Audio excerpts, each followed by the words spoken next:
अभियांत्रिकी तरुणीची गळफास घेऊन आत्महत्या। शिक्षण घेणाऱ्या एका 19 वर्षीय तरुणीने राहत्या घरात गळफास घेऊन आत्महत्या केली। ही घटना शेळगी परिसरातील बसवेश्वर चौकाजवळ शुक्रवारी सायंकाळच्या सुमारास उघडकीस आली आहे।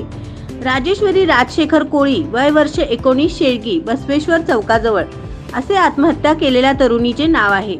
शुक्रवारी सायंकाळी 6 वाजेच्या सुमारास तिचा मृतदेह घराच्या हॉलमधील छताच्या पंख्याला ओढणीच्या साहाय्याने गळफास घेतलेल्या अवस्थेत आढळून आला। ती इंजिनिअरिंगची शिक्षण घेत होती। तिच्या पश्चात आई वडील, एक बहीण, एक भाऊ असा परिवार आहे। तिचे आई वडील शिक्षक आहेत। सोमवारी परीक्षा असल्याने त्यांचं टेन्शन घेऊन तिने हा प्रकार केला असा अंदाज व्यक्त केला जात आहे। जोडभावी पेठ पोलिसात नोंद झाली। तपास हवालदार साळुंके करत आहेत।